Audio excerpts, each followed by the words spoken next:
cet après-midi. J'entends de voix parler à Dieu. Est-ce que tu veux parler à Dieu? Lui dit, Seigneur, parle-moi en cet après-midi. Je me suis approché de toi pour que tu me parles. Je me suis approché de toi pour que tu me parles, pour que tu m'édifies. Est-ce que tu peux parler à Dieu?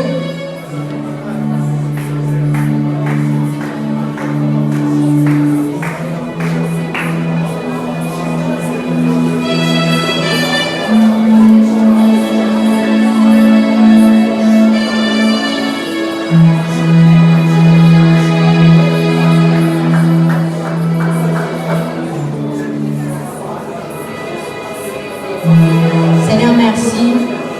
Merci pour la soif que tu as répandue en ces lieux. Merci pour ta présence. Merci pour ta grâce. Merci parce que tu vas nous parler. Merci parce que tu vas nous édifier. Merci parce que tu vas nous faire du bien. Au nom de Jésus. Amen. Quelqu'un acclame Dieu.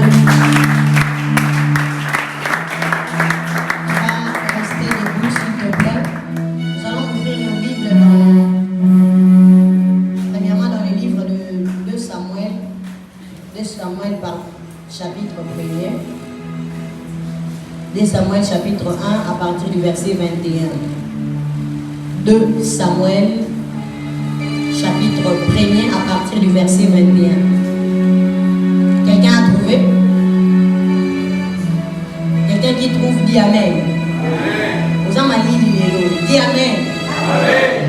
Alors la Bible déclare ceci dans 2 Samuel chapitre 1er à partir du verset 21. La Bible dit: montagne de Gilboa, qu'il n'y ait sur vous ni rosée, ni pluie, ni champ qui donne des prémices pour les offrandes, car là ont été jetés les boucliers des héros, les boucliers de Saoul, l'huile a cessé de les oindre.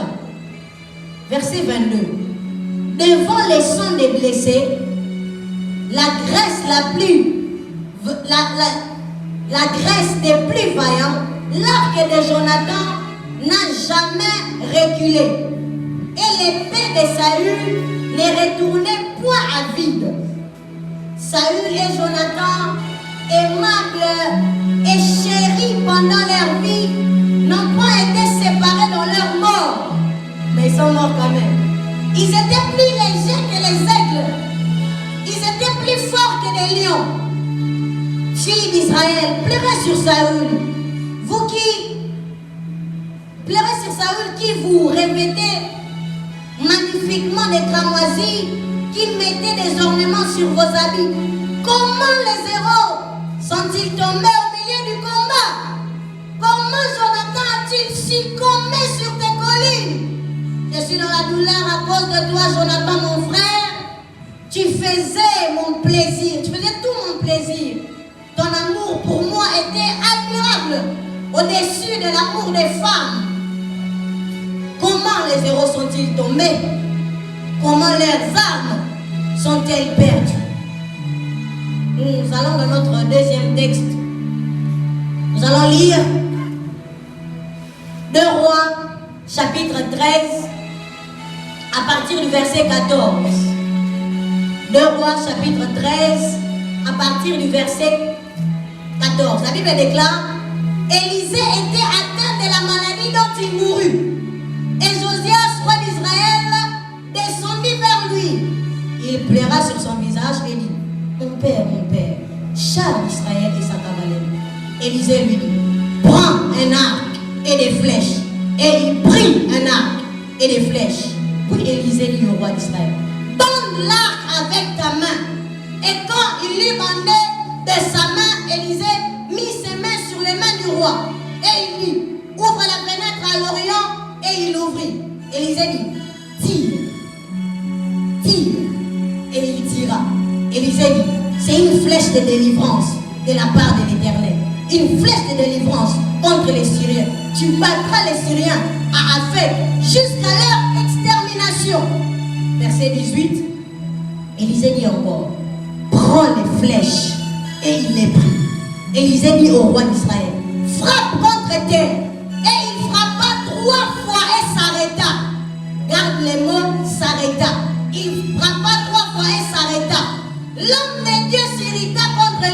posséder ses fâche et lui dit, il fallait frapper 5 ou 6 fois. Alors tu aurais battu les Syriens jusqu'à leur extermination. Maintenant tu les battras que 3 fois. On va finir dans le Nouveau Testament. On va aller dans Éphésiens chapitre 6. On va lire le seul verset 13. Éphésiens 6, 13. Quelqu'un qui trouve dit Amen. La Bible déclare, c'est pourquoi prenez toutes les armes de Dieu afin de pouvoir résister dans les mauvais jours et tenir ferme après avoir tout surmonté. Dis après moi, tenir ferme après avoir tout surmonté. Acclame la parole du Seigneur. Que le Dieu du ciel soit béni. Alléluia. Je rends grâce à Dieu pour la vie, pour la bonne santé qu'il m'accorde en ces jours. Et je remercie encore les coordonnateurs pour la confiance renouvelée à mon égard. La dernière fois que j'avais prêché, c'était les 4 en début d'année. Le cordon Shekina n'était pas là. Merci cordon Shekina. Et encore une fois, merci cordon Josué. Je renouvelle mon forfait de remerciements. Ce sont les hommes qui nous font confiance et qui nous permettent de grandir dans notre manière de servir le Seigneur. Merci beaucoup, cher papa. Et je rends grâce à Dieu pour ta vie, toi qui respires et qui es là en cet après-midi. Alléluia. Et nous savons que c'est déjà depuis 3 dimanches en arrière que nous sommes en train de parler d'un thème intitulé les combats de la vie et leur victoire. Les combats de la vie et leur victoire. Je bénis le Seigneur pour l'intervention du cordon de berger Shekina, enrichissant, bénissant, très édifiant. Et je rends aussi grâce à Dieu pour l'homme de Dieu Nathan qui m'a précédé le dimanche passé. C'était waouh, alléluia. Alors pour ma part, cet après-midi, mon intervention va s'intituler ou aura comme sous-thème dans les grands thèmes le combat de la maintenance. Dis après moi, le combat de la maintenance. Le combat de la maintenance ou le combat du maintien. Alléluia. S'il fallait dénommer ce thème d'une manière particulière, j'allais seulement dire le combat du maintien. Mais pour que tu comprennes, j'ai voulu dénommer ça le combat de la maintenance. Et par le mot maintenance, c'est que tu dois avoir en tête, ça veut dire se maintenir. Alléluia. Se maintenir. Parce que la maintenance vient du verbe maintenir, mais c'est un verbe pronominal qui dit se maintenir. Et se maintenir veut dire se garder ou faire l'effort de se garder dans le même état. Alléluia.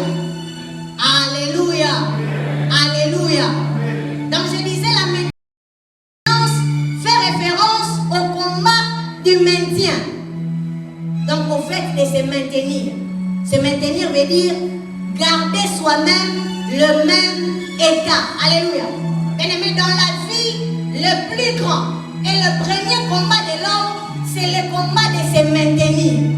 Aujourd'hui à l'église, mon pasteur a dit quelque chose qui m'a encore très édifié. Il a dit, pour que tu sortes ici sur terre, il y avait 1000 fœtus qui voulaient entrer pour se concevoir. Et toi, tu es celui qui a gagné. C'est pourquoi tu t'es maintenu 9 mois et tu es sorti un bébé. Alléluia. Et bien aimé, si la vie commence par le combat de la maintenance, la vie se vit dans le combat de la maintenance jusqu'à ce qu'on va mourir. Alléluia.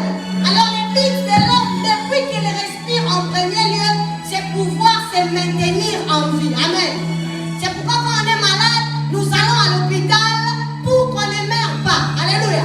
C'est pourquoi quand on a faim, nous mangeons beaucoup fananzalate. Amen. C'est pourquoi quand il y a un accident et qu'il y a de l'hémorragie, il faut pas qu'on aille au bando, parce que plus tu perds le sang, plus tu n'arriveras plus à te maintenir en vie. Donc j'étais en train de dire que le combat du maintien, c'est le combat des bases de toute vie ou de tout être vivant. Amen. Alors l'homme, depuis sa vie, depuis qu'il respire, depuis qu'il vient ici après ces 9 mois, après 10 mois, quand il sort dans ses premiers jours, et même dans tout ce qu'on fait, l'homme, quand il dit il veut se maintenir, c'est pour 2 buts. Ne pas reculer, alléluia, mais plutôt progresser. On se maintient pour ne pas reculer. Quelqu'un qui se maintient seulement sans faire des efforts pour progresser, cette personne va stagner. Mais on se maintient dans le but de progresser. La Bible déclare ceci dans 2 Thessaloniciens 1, le verset 3, c'est Paul qui parle, il dit, nous devons donc à vous, à votre sujet, rendre continuellement grâce à Dieu, comme cela est juste parce que votre foi fait des grands progrès. Alléluia. Et Paul, toujours parlant à Timothée, dans 1 Timothée 4,15, il lui dit, occupe-toi à ces choses, donne-toi tout entier à elles, afin que tes progrès soient évidents pour tous.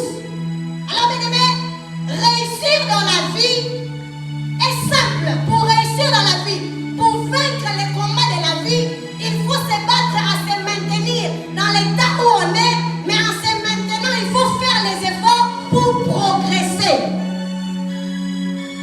Alléluia. C'était ça l'introduction de mon message. Alors nous avons lu dans 2 Rois tout à l'heure, la Bible est en train de dire ceci. Élisée veut mourir. Le roi Josias vient le voir, vient le rendre visite. Alors comme il est dans ces derniers jours, la rencontre a été importante. Ça déterminait le restant de la vie de Josias parce qu'Élisée allait déjà mourir.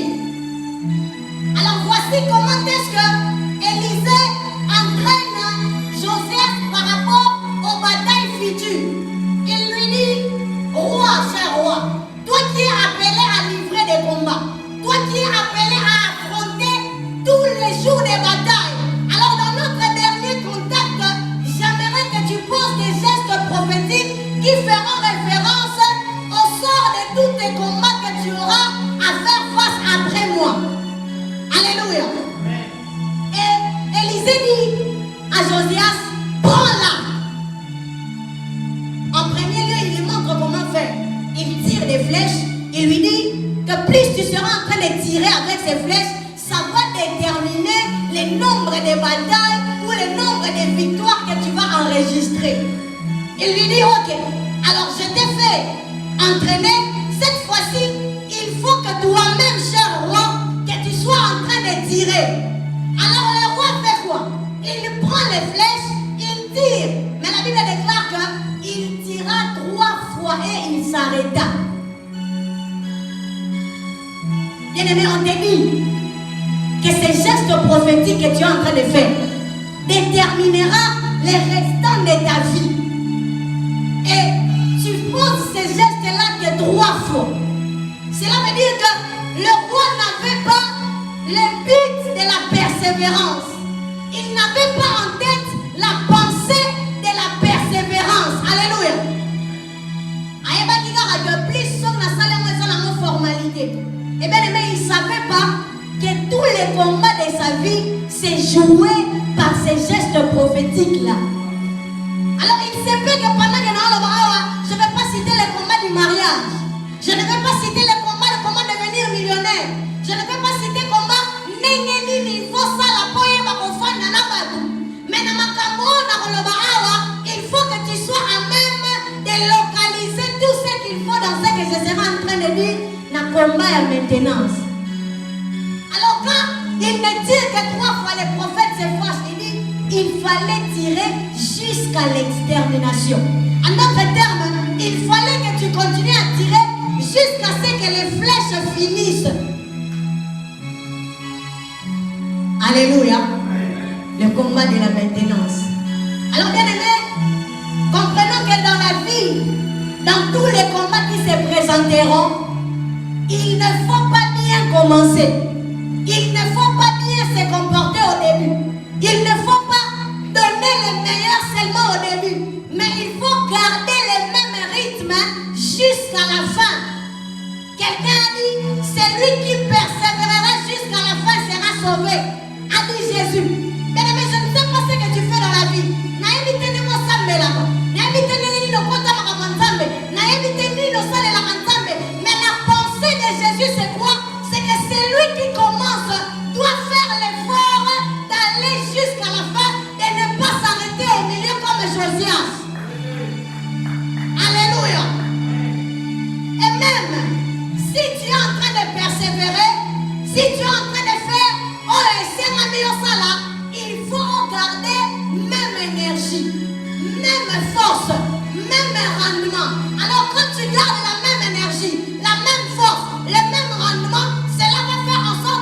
progresses, que tu ailles de gloire en gloire. Notre Dieu n'est pas celui qui veut que l'on régresse. Notre Dieu est celui qui veut que l'on progresse. Notre Dieu ne veut pas que l'on recule, mais notre Dieu veut qu'on avance. Alléluia. C'est ça le plus grand combat de la vie.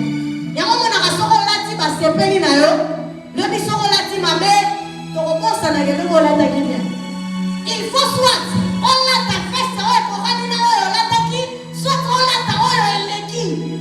La nature nous enseigne les lois de la vie. Amen, amen.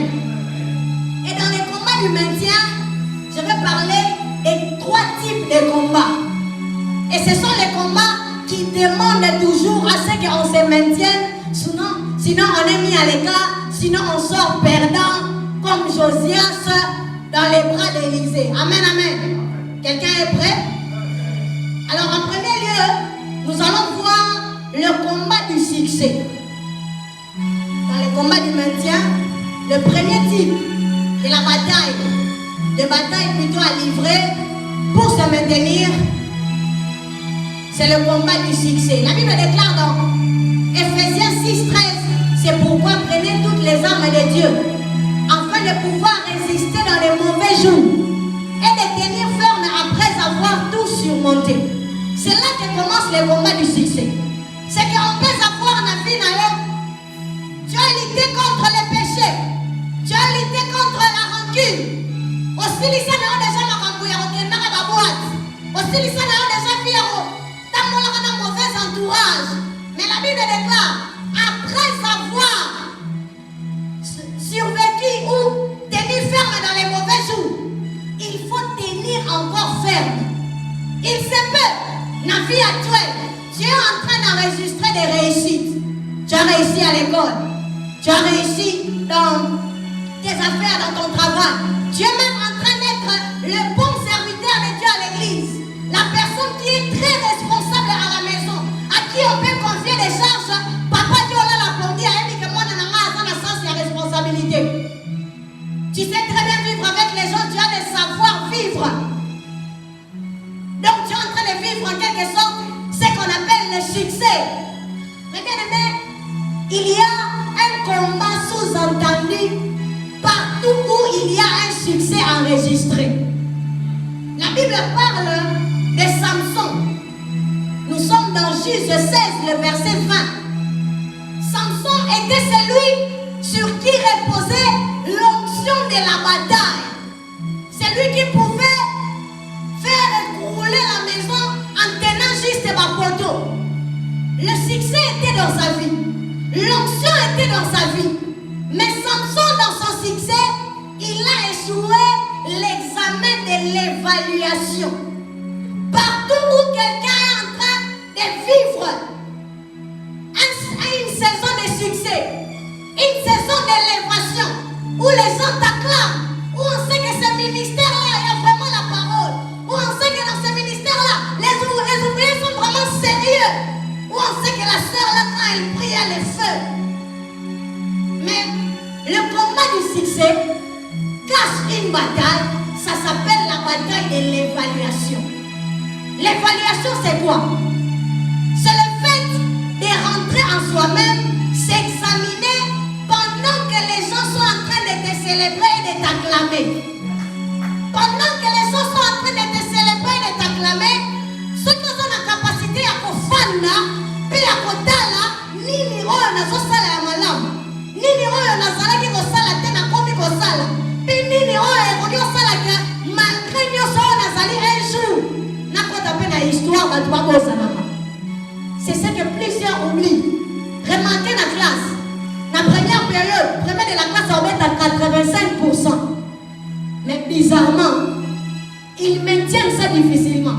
Soit tu seras toujours premier, mais cette fois-ci avec 70%, soit quelqu'un va les doubler.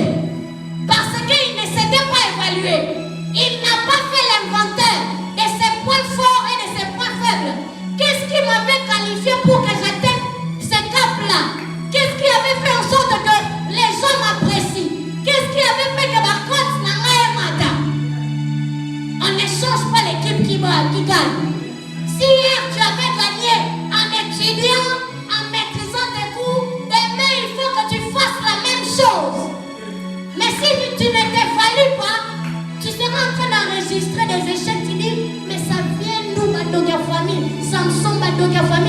tu ne t'évalues pas. Alléluia. La Bible déclare dans Juge 16, écoutez ce que Samson dit.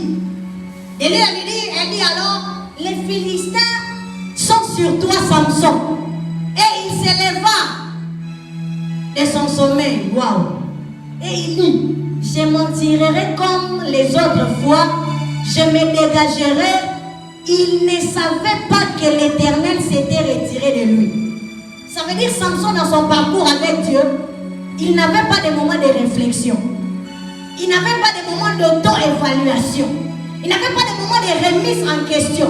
C'est vrai l'onction sur moi. Mais quels sont les types d'interdits que j'ai déjà touchés? Quelles sont les choses qu'il ne fallait pas mais que j'ai déjà côtoyées? Quels sont les endroits qu'il ne fallait pas mais que j'ai commencé à avoir l'habitude et le goût de fréquenter? Mais encore une deuxième personne ou 4 autres personnes dans l'élévation ou dans le succès. Il s'agit de Saül et de ses fils. Écoutez comment le texte commence. Dès Samuel 1, le verset 21, la Bible dit, montagne de Gilboa, lieu des auteurs, lieu très élevé, lieu où on est en évidence, lieu où on est élevé, lieu où on est exposé. Alléluia. Mais la Bible finit dans le verset 27, comment les héros sont-ils tombés? Comment les armes se sont perdues? Bien-aimé, Saül, c'est le premier roi dans Israël.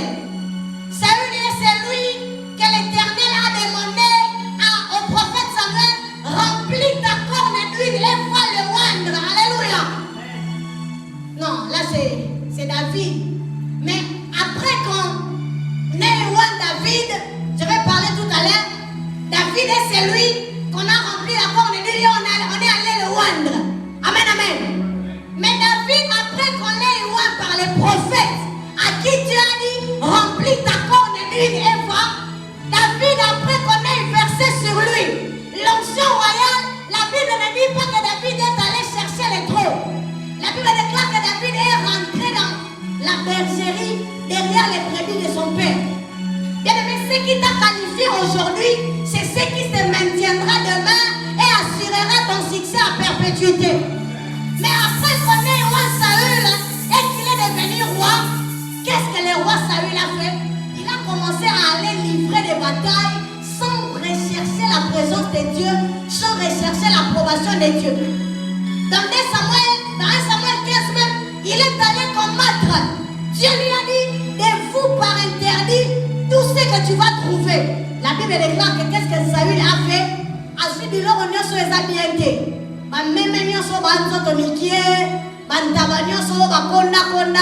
C'est ça qui dévoue par interdit. Et il garde les vaches grasses, tous les animaux, tout ce qui est bon, il garde ça. Dieu lui dit, par Samuel, l'obéissance vaut mieux que les sacrifices. Mais sur les terrains, dans les combats de l'élévation, garde une chose. N'oublie pas l'essence de l'évaluation. Mais deuxième chose, l'obéissance vaut mieux que les sacrifices. Il se peut que les gens te voient, ils t'acclament, mais Dieu ne veille pas à ce que seulement les gens t'acclament. Dieu veut que tu restes à genoux dans sa présence. Dieu veut que tu gardes ta consécration dans sa présence. Dieu veut que tu gardes le même style de vie lorsque tu n'étais pas encore connu, que tu maintiennes ça. Mais tu vas dire à mon niveau, ma prière, ici m'a sauté. Ma 3 heures de prière, ma rencontre, aussi m'a sauté. Alors que l'obéissance vaut mieux que les sacrifices. Et qu'est-ce qui s'est passé? Catastrophe dans la vie de Saül. Il arrive sur la montagne de Gilboa en train de livrer bataille.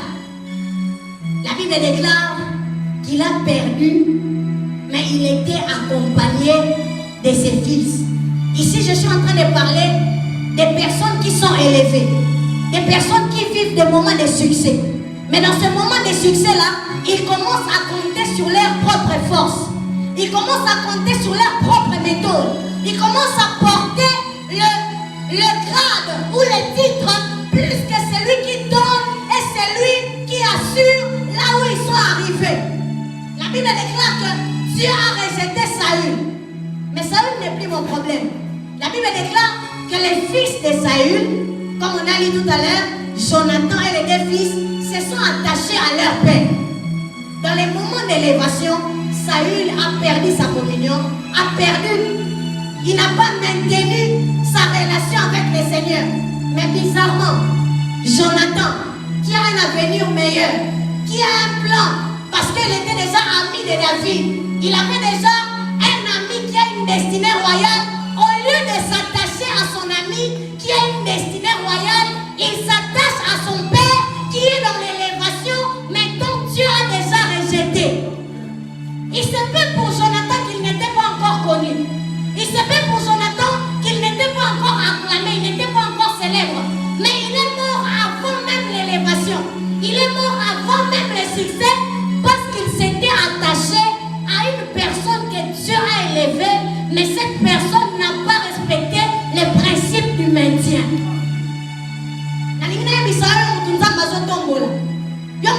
Destinée glorieuse. On te dit tu seras une servante de Dieu puissante. On te dit avec tes cotes à l'université, en tout cas tu as beaucoup plus de chance. Il y a qu'on distinguer. Quel est le type de personne à qui tu t'attaches? La Bible parle de Jonathan. On a dit que Jonathan aimait tellement Saül que même les jours de leur mort, ils ne se sont pas séparés. Bien aimé, j'aimerais te dire ceci. Toute relation, avant que tu y entres, il faut que Dieu te donne l'aval. Mais aussi, il faut avoir la capacité d'évaluer les relations. Une relation que Dieu a validée hier, aujourd'hui Dieu peut l'invalider. Saül était la bonne personne dans la vie de Jonathan tant que Jonathan n'avait pas encore alliance avec David. Dès lors que David est entré dans la vie de Jonathan, Jonathan ne devait plus avoir une relation étroite avec Saül, même s'il était son père. Bien aimés frères et sœurs, toi qui veux aller loin, toi qui as une grande destinée, tu peux avoir un ami dont les sentiments coulent, maquillé tout année. Mais ce même ami qui a maquillé tout année a un ennemi à destinée. Bien aimés, les ennemis de la destinée, les ennemis du maintien ne sont pas toujours ceux qui nous insultent, ne sont pas toujours ceux qui nous critiquent. Ce sont parfois les personnes qui sont visiblement inoffensives, qui sont visiblement sans danger. Mais ce sont ces personnes-là qui constituent le grand danger pour les types de destinée qu'on a. Sois capable en 2021 d'avoir un certain type d'amis. Tu sais que toi tu es appelé à être un homme très élevé, mais tu as un ami qui parle beaucoup. Tu as une amie qui est très impolie, alors que toi tu prépares une carrière à devenir député, journaliste demain. Mais ça, ma copine, Tokola, bien aimé, Baninga Msubokola, Nabango, Batika, dans les passés, mais ajoute ta liste d'amis par rapport à là où tu vas avec Dieu. Jonathan n'a pas mis à jour son cercle amical. Pour se maintenir bien aimé dans les succès, il faut être très sélectif dans son cercle proche. Il y a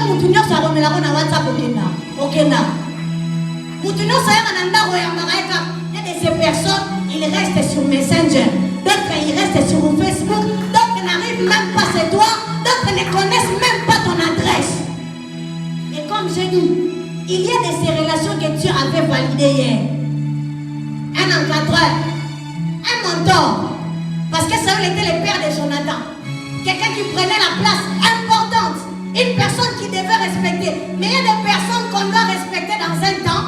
On ne doit pas les manquer de respect, mais par rapport au maintien du succès, ils doivent être des personnes de qui on doit se déconnecter.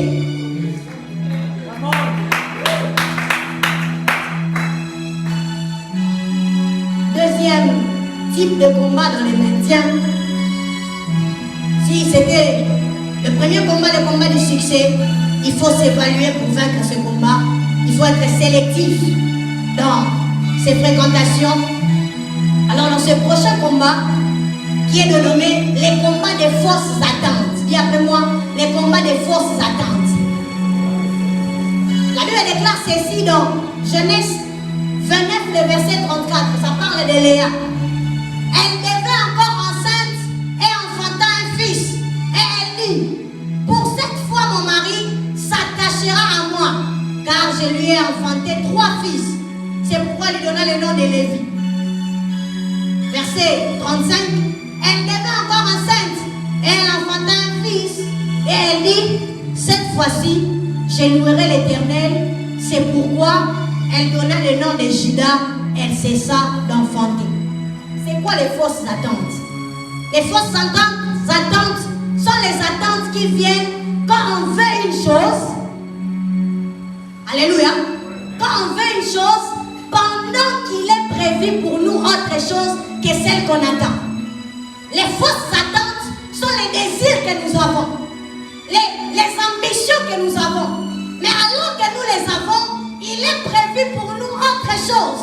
Il est prévu pour nous des choses meilleures que celles que nous on a envie, que Alléluia.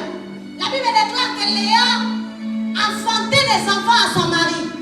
Mais elle, pendant qu'elle donnait des enfants à son mari, elle dit, le roi n'a pas télé moi, en tout cas il va s'attacher à moi. Le roi n'a pas télé moi, en tout cas il va s'attacher à moi. Ces attentes-là n'étaient jamais satisfaites parce que ce n'était pas là que Dieu attendait Léa. Et la Bible déclare dans le verset 4, lorsqu'elle a dit, cette fois-ci je louerai l'Éternel. C'est alors qu'elle a cessé d'enfanter, c'est alors qu'elle a atteint le but de Dieu. Les fausses attentes font en sorte qu'on ne se maintienne pas dans une saison ou dans un succès ou dans un temps où Dieu nous fait très haut. Parce que vous allez voir avec moi que lorsque nos attentes ne sont pas satisfaites, ça nous fait perdre l'énergie de donner les meilleurs.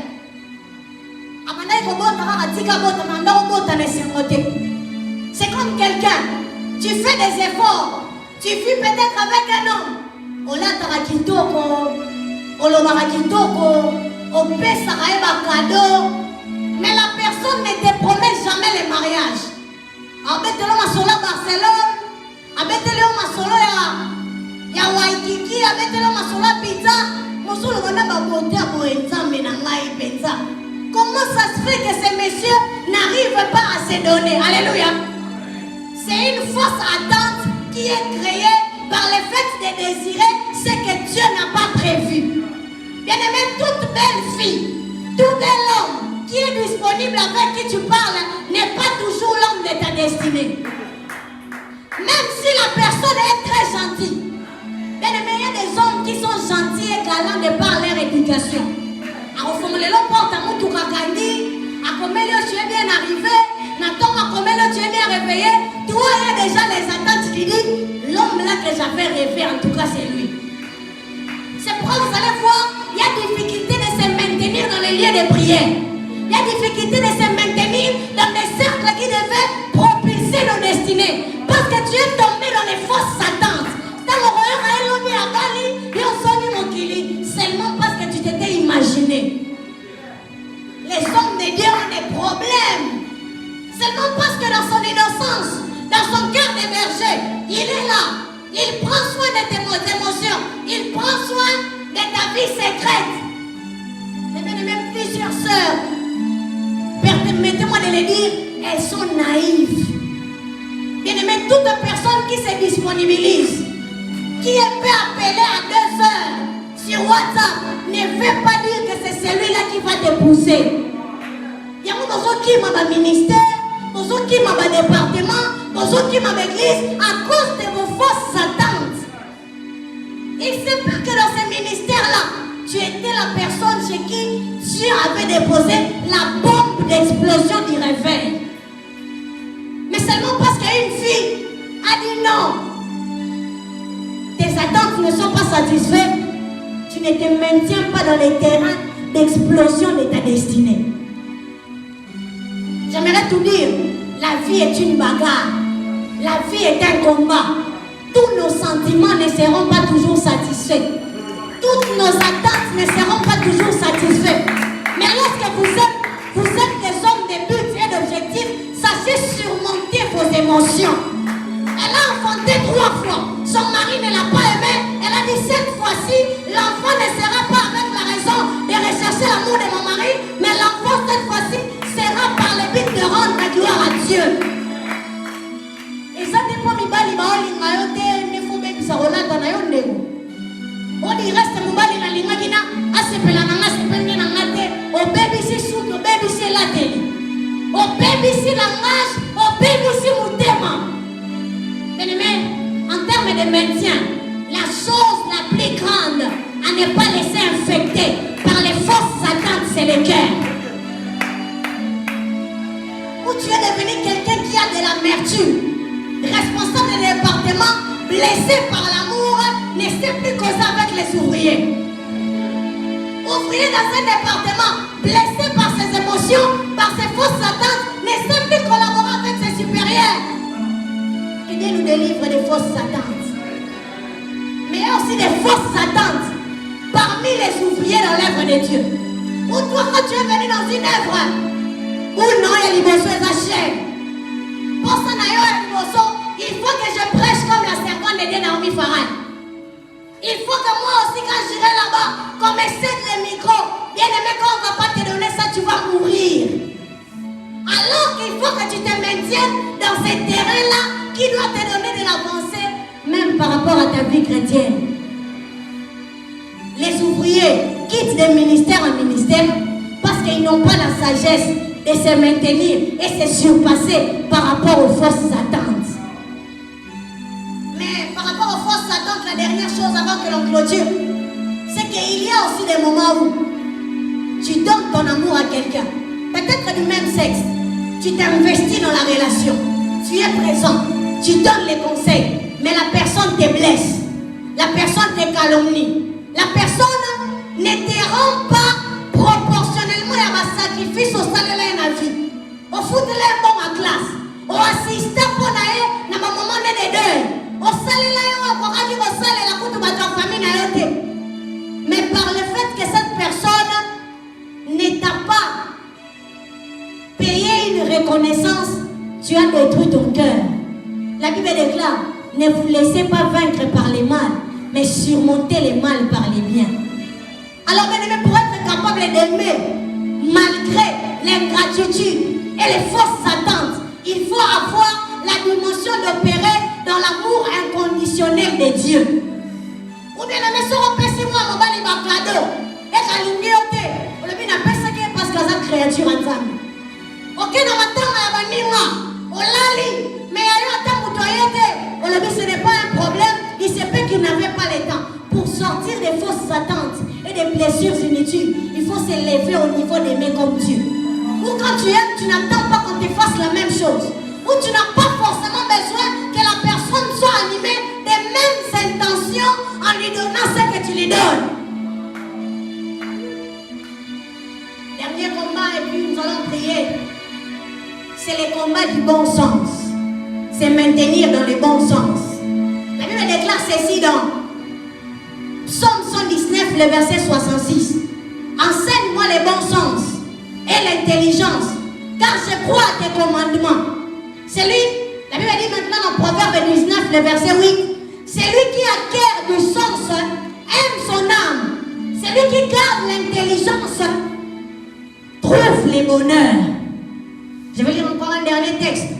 Marc 5, le verset 15. Ça parle du fou de Gadara qui avait perdu le bon sens. Mais quand Jésus est venu dans sa vie, la Bible dit, ils vinrent auprès de Jésus et ils virent le démoniaque, celui qui a eu la légion, assis, vêtu, et dans son bon sens, ils furent saisis des frayeurs. Alléluia. Bien-aimés, il faut chercher à se maintenir dans son bon sens. Le bon sens, c'est la capacité de prendre les décisions après avoir réfléchi. C'est la capacité à passer plus de temps à réfléchir sur ses actes, sur ses projets, sur la vie, sur chaque entité qu'on fréquente. Tu dois prendre le temps de réfléchir par rapport à faire un bilan depuis que tu pars à l'église. Ni ne bâti Sami, ni ne baby Sami.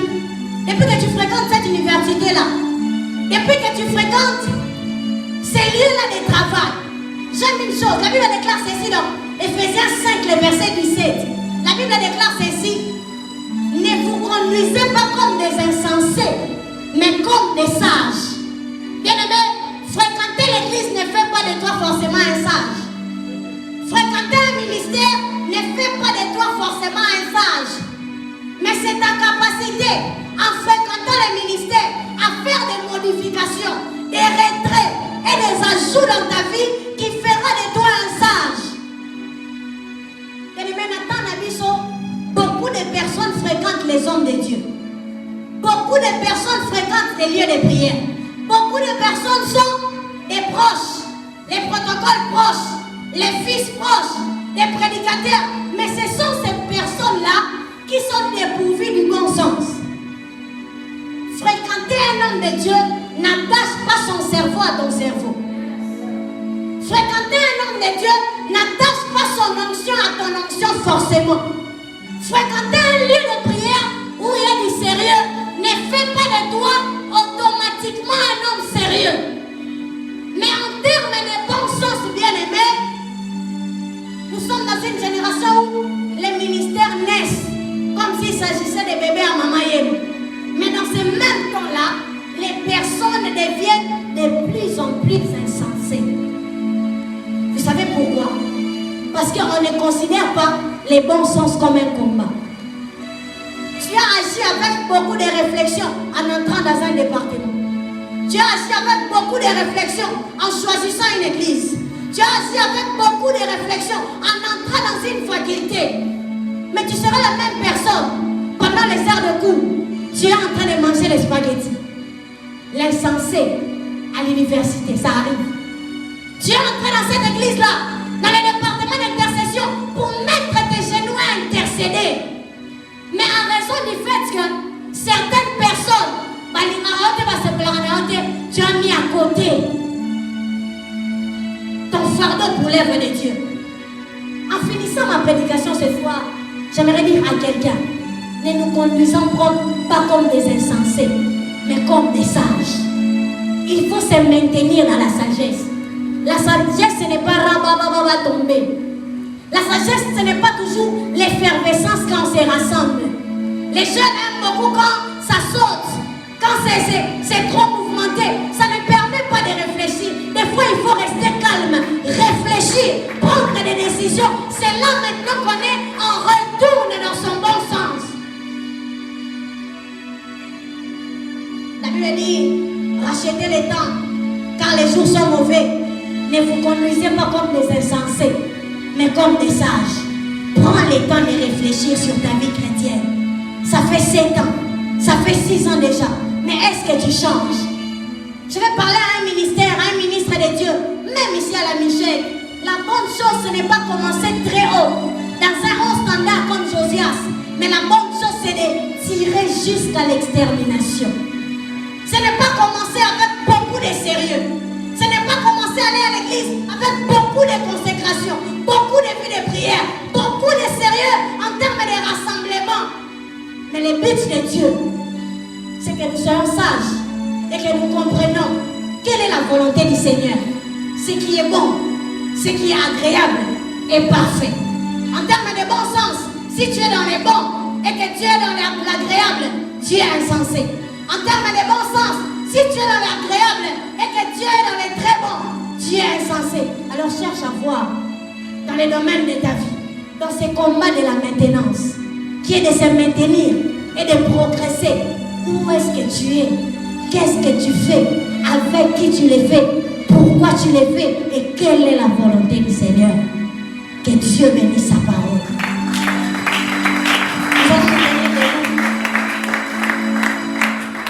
On va prier le Seigneur.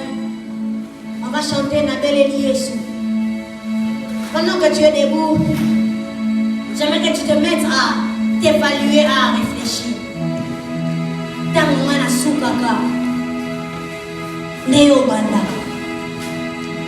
Mon fardeau cet après-midi, c'est de pousser quelqu'un à la réflexion. Quelqu'un qui était dans la superficialité, qui s'asseye, qui réfléchisse pour qu'il se maintienne en vie du progrès. Est-ce que tu peux être en train de réfléchir dans tous les domaines de ta vie, en termes d'élévation, Plus de volume, clavier. Exprime-toi, s'il te plaît. Tu seras en train de réfléchir. C'est le